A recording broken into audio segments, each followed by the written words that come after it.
በስመ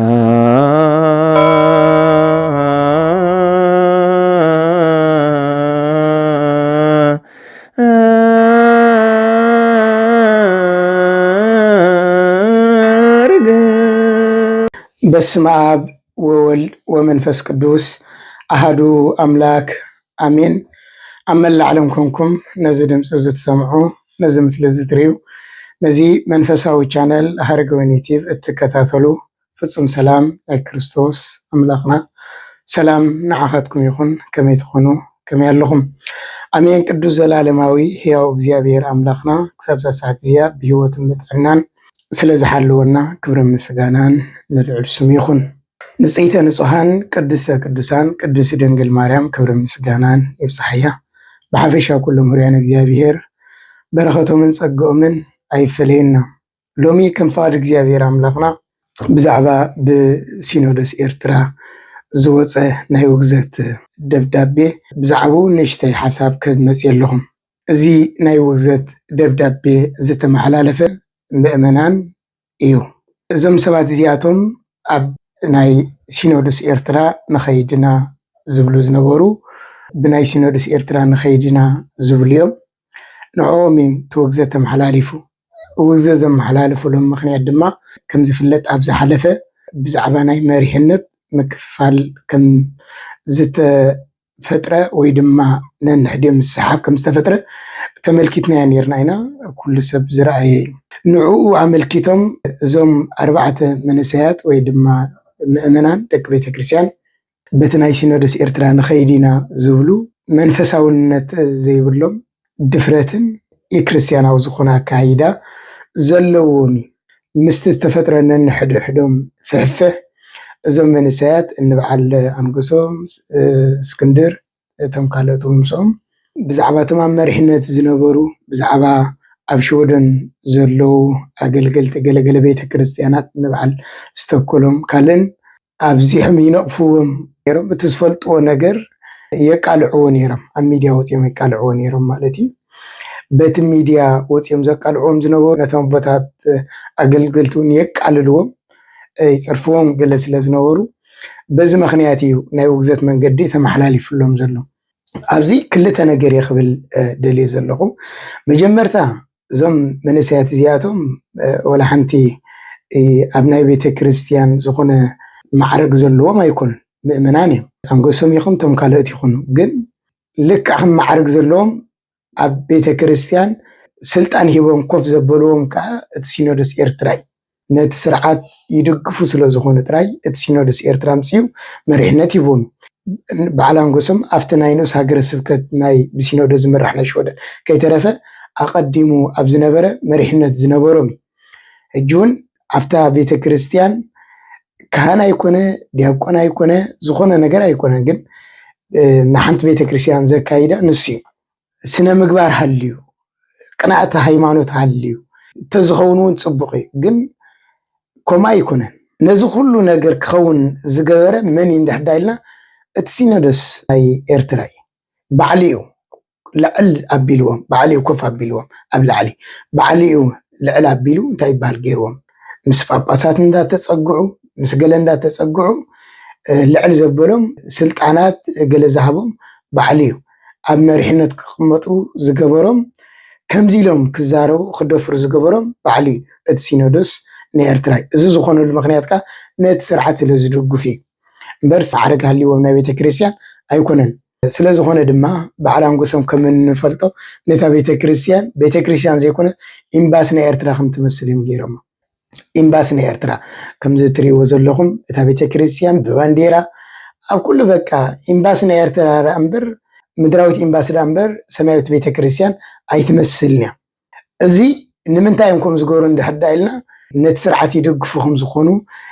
ኤርትራውያን ምዃኑ ንምልላይ ናይ ኤርትራዊ ተባሂላ እትፍለ ቤተ ክርስቲያን ወይ ድማ ኤርትራዊ ቤተ ክርስቲያን ተባሂልካ መንግስቲ ሰማያት እትኣትወሉ እትድሕነሉ መንገዲ ወላ ሓደ ነገር የለን እምበር እዞም መንእሰያት እዚኣቶም ነታ ቤተ ክርስቲያን ሓደ ዘይመስል እንዳምሰሉ ሓደ ዘይኮነ ሓደ እንዳገበሩ ዘይራኸብ እንዳራኸቡ ነታ ቤተ ክርስቲያን إمباسي تكون ببنديرة استسلمت أكن دمسكال أكن دسل قدوسان بخمز بانديرة تسلم زغبريم حجي نزو كله كغبرو زغبرو من اندحدايل اتسينودس افتي بوتا سلا زحبهم كمز كغبرو خلون جيغاي سلا زيبلهم نسم دما بقى كم صبقوا سيلم كساب حجي قصلوا له مالتي اتي قندي تاي بال زغبروم زلو نسي بزعبا بانديرا زتلعل بيت بانديرا بيت كريستيان كتسقلالو زبلي بتناي سينودس إيرترا زخدو خوينم قلبوتاتون بيت كريستيان بانديرا كتسقل يبلان زبلون አለው ሕጂ ንዖም ንምቋም ዝተላዕለ ኣብቶም ኣቦታት ቅድሚ ሕጂ መሪሕነት ዝነበሩ ኣብ ልዕሊኦም ኣብ ልዕሊ ገለ ቤተ ክርስቲያናት ኣብ ሸውደን ዘለዋን ክነቕፉን ብድፍረት ዝመሰሎም ክዛረቡ ብተደጋጋሚ ኣብ ሚድያ ወፅዮም ሕጂ እቲ ሲኖዶስ ናይ ኤርትራ ድማ ወጊዝዎም ብጣዕሚ ዝገርም ነገር እቲ ውግዘት ሲ ቀልዲ ኮይኑ ኣብ ናይ ሲኖዶስ ናይ ኤርትራ ውግዘት ብጣዕሚ ይቀሊሉ ክውግዙ እምበር ንድሕነት ከምፁ ወላ ሓደ ይረአና እዞም መንእሰያት እዚኣቶም ተጋጊም ድም ብርግፅ ተጋጊም እቲ ዝኸድዎ ኩሉ ኣነ ቆኒዐ ገለ ይኮንኩ ዘሎ ቅድሚ ሕጂ እውን ተዛሪበሉ ስለ ዝኾንኩ ንዖም እንታይ ዝበሃል ምግባር ኣይኮንኩን እቲ ናቶም ጌጋሞ ንዖም ክጋይ ዝገበሮም መን ይንድሕዳይና እቲ ሲኖዶስ ኤርትራ እቲ ስርዓት እዞም ሰባት እዚኣቶም ከም ምእመናኖም ስርዓቶም ሓልዮም ከም ምእመናን ከገልግሉ ክግልገሉ ይግብኦም ካብኡ ሓሊፉ ግን ኣብቲ መሪሕነት መፅኦም ንካህናት ባዕለንጎሶምኮ ንካህናት ዝፀርፉ ካህናት ከለው ንሶም ኣቦ ወንበር ዝኾኑ እዮም ባዕለንጎሶም ማለት ሕጂ ከምዚ ክኾኑ ዝገበሮም መን ይንድሕዳይልና እቲ ሲኖዶስ ኤርትራ እቲ ስርዓት ናይቲ ዓድና እዩ ነቲ ስርዓት ስለ ዝድግፉ እቲ ሲኖዶስ ኤርትራ ከምኡ ገይርዎም እምበር መስመር ተዘትሕዞም ነይሩ ኣብ ከምዚ ደረጃ እውን ኣይምበፅሖን ግን እቲ ናይ ዓድና ነገር እንታይ እዩ ክሳብ ንዓኻ እተድልዮ መሳርሒ ይገብረካ ክሳብ ዘድልዮ መስሪሑ ሕጂ ድማ ስለዘየድልዮ ክንዲ መኺሩ ከም ምእመናን ከም ደቂ ቤተ ክርስቲያን ክንዲ መኺሩ እንታይ ይበሃል ዝገብሮም ብውግዘት ፈልዮም እዚኣቶም እንታይ ክሕደት ድዩ ዘለዎም ማዕርግ ድዩ ዘለዎም ማዕርገ ዲቁና ድዩ ዘለዎም ማዕርገ ክህነት ድዩ ዘለዎም እንታይ ስለ ዝኾኑ እዮም ነዚኦም ሲኖዶስ ዝኣክል ውግዘት ነገር ዘመሓላልፈሎ እንታይ ስለ ዝገበሩ እንታይ ስለ ዝኾኑ እዩ ዝውግዞም ሕጂ ዘርእየካ ነገር ብጣዕሚ እቲ ውግዘት ከመይሉ ወሪዶ ከም ዘሎ ውግዘት ማለት እኮ ንሓደ ምእመን ወይ ድማ ንሓደ ኣገልጋሊ ካብ ቤተ ክርስቲያን ቆሪፅ ካብ ምድርባይ ማለት እዩ ማሕበር ቤተ ክርስቲያን ምፍላይ ማለት እዩ እንበዓል ኣርዮስ ክውግዝዎም ከለዉ እቶም ሩታና ሃይማኖት እንዳበኸዮም ዝውግዝዎም ነይሮም ምክንያቱ ውግዘት ማለት ካብ እግዚኣብሔር ምፍላይ ካብታ ማሕበር ምፍላይ ቀሊል ውግዘት ማለት ካብ እግዚኣብሔር ምፍላይ ካብታ ማሕበር ምፍላይ ማለት እዩ እዚ እምበር ኣብ ናይ ሲኖዶስ ኤርትራ እቲ ውግዘት ማዕረ ክንደይ ቀሊሉ ከም ዝኾነ ነቲ ሓደ ወጊዝና ካለና በቃ ከም ዝደልዩ ክሳብታ ዝደለይዋ ሰዓት ይጥቀምሎም ብድሕሪኡ ብውግዘት ይፈልይዎ ወጊዝና ካለና ምስማዕ ስለ ዝኣበኸና ወጊዝና ካለና ሓደ ሰብ ምስማዕ ስለ ዝኣበየ ኣይውገዝን ይኽጅምር ውግዘት ንክሕደት ጥራይ ዝምልከት ክሕደት ንዝመሃረ ክሕደት ንዘመሓላለፈ ብክሕደቱ ካ ንፀንዕኻ ወጊዝካ ትፈልዩ ካልእ ብተግሳፅ ዝምለስ እዩ እትግስፆ እዩ ቤተ ክርስቲያን ኣተኪራ እትገብሮ እተዘውትሮ ተግሳፅ ዳ እምበር ውግዘት ኣይኮነን ኣብ ናይ ሲኖዶስ ኤርትራ ግን ውግዘት ከም ተራ ነገር እዩ ኮይኑ ንሓደ ምእመን ወጊዝና ካለና ንሓደ መዘምር ወጊዝና ካለና በቃ ካብ ብፃውን እንጠኒሳት ሒዝስ ንኩሉ ወጊዝና ካለና እቲ ውግዘት ማዕረ ክንደይ ከም ዝቐለለ ብጣዕሚ ዘሕዝን ነገር ውግዘት ከቢድ ነገር ግን ኣብ ናይ ሲኖዶስ ኤርትራ ግን ቀሊል ነገር ሓንቲ መዓልቲ ኣብ ጣውላ መፅኦም ክዘራረቡ ሓንቲ መዓልቲ ክመኽሩ ክግስፁ በቃ ኩሉ ነገሮም ብደብዳቤ ጥራይ ንሶም ከም መራሕቲ ምእመናን ከም ተመራሕቲ ኣገልገልቲ ከም ተመራሕቲ ሲኖዶስ ከዓ ከም መራሕቲ ኮይኖም ኣብ ጣውላ መፅኦም ንዑስ ክንረዳዳ ንዘራረብ ክብሉ ኣይክእሉን እዮም በቃ እቲ ሓንቲ እንኮ ዝገብርዋ ንሶም ወጊዝና ካለና ወጊዝና ክለና በቃ ሰማዕት ንወለደም ቅዱስ እንጦንዮስ ብዛዕባ ውግዘት ቤተ ክርስቲያንና ሊቃውንቲ ኣለዋ ክብሉ ከለዉ ቤተ ክርስቲያንና ሊቃውንቲ ኣለዋ ነቶም ካብ ኦርቶዶክስ ኣልጊሶም ዝኸዱ ኣልጊሶም ክኸዱ ዝደልዩ ሰባት እቲ ምዕድ እጅምዕዱ ሊቃውንቲ ኣለውና ክብሉ ከለዉ ቤተ ክርስቲያንና ሊቃውንቲ ኣለዋ ንሓንቲ ምስክስቶ ስለ ዝረኣኹ ምስክስቶ ሪኤካ ምስክስቶ ሪኤኪ ኢልካ ኣይውገዝኒ ይምከር ይመዓድ ሰለስተ ግዜ መጀመርታ በይንኻ ድሓር ምስ ካልኣይ ድሓር ምስ ሳልሳይ ብድሕሪ ንቤተ ክርስቲያን ትነግራ ንቤተ ክርስቲያን ምስማዕቲ ኣብይ ወይ ምስማዕቲ ኣብይኻ ሽዑ ንቤተ ክርስቲያን ምስማዕ ስለ ዝኣበየ ካብታ ብማሕበር ፈሊኻ ትፈልዮ ማለት እዩ ኣብ ናይ ሲኖዶስ ኣስመራ ግን ከምኡ የለን እዚ ኩሉ ከምዚ ዝኾነሉ ዘሎ ምክንያት ድማ ብናታ ሕግን ስርዓትን እታ ቤተ ክርስቲያን ስለ ዘይትኸይ ዘላይ ኣብ ግዝኣት ስለ ዘላይ ኣብ ባርነት ስለ ዘላይ ኣብ መግዛእት ስለ ዘላይ ብናታ ስርዓትን ሕግን ዘይኮነ በቲ ኣብ ዓድና ዘሎ ስርዓትን ሕግን ንሱ ዝበላ ትገብር ንሱ ዘይበላ ድማ ኣይትገብር ንኽሰውግዝ እየ ተይልዋ ትውግዝ እፀውያ ተይልዋ ተዓፁም በቃ ሓንቲ መዓልቲ ንድሕነት ዝጎየላ ሓንቲ መዓልቲ ንሰላም ዝጎየላስ መዓስ እያ ብሓቂ ኩሉ ግዜ ምፍልላይ ኩሉ ግዜ ምውጋስ ኩሉ ግዜ ምፍጣጥ ኩሉ ካይዶም ምድራዊ ካይዳ እምበር ሰማያዊ ካይዳ ዘይመስል ምህረት ሰላም ፍቕሪ ዘይብሎ ርህራሄ ናይ መጓሰ ዘይብሎ ግዲ ናይ መጓሰ ዘይብሎ ግዲ ናይ ቤተ ክርስቲያን ዘይብሎ ጭካነ ዝመልአ ርህራሄ ዘየለ ከም ናይ ሲኖዶስ ናይ ኣስመራ ኣነ ርኤ ይፈልጥኒ ብሓቂ ርኤ ይፈልጥኒ ሓንቲ መዓልቲ ንድሕነት ነፍሲ ተጓዮም ዘይፈልጡ ሓንቲ መዓልቲ ንድሕነት ነፍሲ እስኪ ነፍሳት ድሒነን ክብሉስ መዓስ እዮም ወሲዮም ፈሊና ኣለና ወጊዝና ኣለና ከምዚ ጌርና ኣለና ተዘይኮይኖም ነፍሳት ድሒነን ኢሎም ኣይፈልጥን እዮም ብሓቂ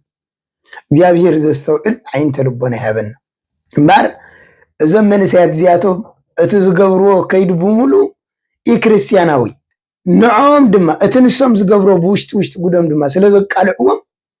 ሕጂ ድማ ወጊዝናኩም ኣለና ኢሎም ከምኡ ስለ ዝበልዎም እውን እቲ ምንቃፎም ክቕፅልዎም ንኽእሉ እዮም እቲ ብልዕሊ ካህናት ዝገብርዎ ድፍረት ክቕፅልዎ ክእሉ እዮም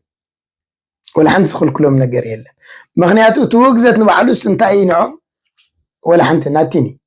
ወላ ሓደ ነገር ኣይኮነ እቲ ውግዘት ንዖም ምክንያቱ ክብደት ውግዘት ኣይርድእዎን እዮም እያ ኣይፈልጥዎን እዮም ንሓደ ብዛዕባ ውግዘት ዘይፈልጥ ዘይርዳእ ወጊዝናካ ኣለና ተበልካዮ ወላ ሓደ ነገር ታራ ነገር እዩ ንዖም ስለዚ ተመልከቱ ንውግዘት ኣቃሊሎሞ ንኩሉ ነገር እዮም ኣቃሊሎሞ ሲኖዶስ ናይ ኣስመራ ብጣዕሚ ዝሕዝን በቃ እግዚኣብሔር ዘስተውዕል ዓይንተ ልቦና ይሃበና እግዚኣብሔር ኣምላኽና ናይ ምሕረት ኣምላኽ ናይ ሰላም ኣምላኽ ናይ ፍቕሪ ኣምላኽ ናይ ምትሕቁቃፍ ኣምላኽ ናይ ብሓቂ ናይ እግዚኣብሔር ኣገልገልቲ እንድሕር ደኣ ኮንኩም ሎም እትተገልግልዎ ክትመርፁ ይግባእ ብሓቂ ሰላም ፍቕሪ ዝርኡ ሰላም ፍቕሪ ዝርኡ ብሓቂ እግዚኣብሔር ዝፈትዎ ስራሕ ስርሑ እንተዘይኮይኑ እዚ ትገብርዎ ዘለኹም እዚ ኸይ ዘሎ ኪደት እግዚኣብሔር ዘይፈትዎ እዩ እግዚኣብሔር ሓንቲ ነፍሲ ክትጠፍእ ኣይደልን ክትፍለ ይደልን ኩለን ነፍሳት ክድሕና እዩ ዝደሊ እግዚኣብሔር ኣብ ናይ ምንፍልላይ ናይ ህኮት ኣምላኽ ኣይኮነ ናይ ፍቕሪ ናይ ህድኣት ናይ ሰላም ኣምላኽ እግዚኣብሔር ኣምላኽ ዘስተውዕል ዓይንተ ልቦና ይሃበና ናይ ሲኖዶስ ኣስመራ ብጣዕሚ ዝገርም ነገር እዩ እንታይ ምክንብል ኢና ጌጋ ካብ ጌጋ ሓደ መዓልቲ ዘይእረም ንሰላም ንፍቕሪ ዘይፅውዕ ሲኖዶስ እንታይ ዓይነት ሲኖዶስ ክበሃል ይከኣል ከመይ ጌርካ ኸዚ ብመንፈስ ቅዱስ ዝምራሕ ክትብሎ ትኽእል ናይ ብሓቂ መንፈስ ቅዱስ ናይ ሰላም ናይ ፍቕሪ ናይ ምትሕቁቃፍ እዚ ሰላም ፍቕሪ ምትሕቁቃፍ ካን ሲኖዶስ ኣስመራ ፀላኢ እዩ እሞ ከመይ ጌርካ ዳኻ ናይ መንፈስ ቅዱስ ክትብሎ ትኽእል እዚ ብጣዕሚ ዝሕዝን ነገር ንቤተ ክርስቲያንና ሰላም ቁንዓት መራሕቲ ሃይማኖት ሩታእና ሃይማኖት ከም ቀደም ኣቦታትና ከም ናይ ዘመንና ሰማዕቲ እንበለ ደም ካልኦት ንዖም ዝሰሓቡ ኣቦታትን ንቤተ ክርስቲያንና ይፍጠረላ ትንሳኤ ቤተ ክርስቲያንና የርእየና እምበር እዚ ነገር እዚ ብጣዕሚ ዝሕዝን ነገር እዩ ኣብቲ መንእሰያት ድማ ነዚ ትገብሩ ናይ ብሓቂ ኩሉ እዚ ነገር እዚ ሓላፊ ፅባሕ ንጎ ኩሉ ነገር ኣብ ቅድሚ እግዚኣብሔር ክትሕተትሉ እዮም ሕልናኹም ዝወቕሰኩም ልብናኹም ዘይቅበሎ ኢሞሽናል ኮንኩም ብስምዒት ተዳፊኹም ኣይትኸይዱ ሎሚ ሆይ ዝብለኩም ሰብ ክትረኽቡ ትኽእሉ ኢኹም ኣጆኹም ዝብለኩም ሰባት ኩሉ ይኽእሉ እዮም ኣብ ጎኑ ጽባሕ ንግሆ ግን ኣይሕተትልኩም ጽባሕ ንግሆ ግን ኣብ ቅድሚኹም ጠጠው ኣይብሉን እዮም ስለቲ ኩሉ ነገር ትገብርዎ ዘለኹም ጽባሕ ንግሆ ቅድሚ ፈጣሪ ክትሕተትሉ እዮም ታይገደሰኩም ሲኖዶስ ናይ ኤርትራ ተኾነ እዚኣ ሎሚ ከምዚኣ ገይርኩም ጽባሕ ንግሆ እውን እቲ ስርዓት ኣለና ትብሎ ዘለኹም ክድርብየኩም ከምኡ ክሳብ ዝደልዮ ክትጥቀመልኩም ብድሕሪኻ ስርዓቱን ኣይተድልዩን እዮም ክብለኩም ስለዚ ብቕንዕና ብለውሃት ብትሕትና ናብ እግዚኣብሔር ክትቀርቡ ንእስነትኩም ዕድሜኹም ንእግዚኣብሔር ብትሕትና ከተገልግልዎ ፀውዒተዩ ናይ ብሓቂ እግዚኣብሔር ንዓኹም ዘስተውዕል ዓይንተ ልቦና ይሃብኩም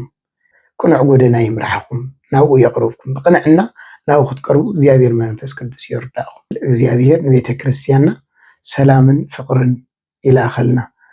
ሓቀኛታት ኣቦታት ይላእኸልና እግዚአብሔር ኣምላኽና እዚኣ ነይራ ናይ ሎማዓንቲ መልእኽተይ ናብ ማሕዘትኩም ኣብ ፈተውትኩም ሸር ግበርዋ እግዚአብሔር ምስ ኩላትና ይኹን ወስብሐት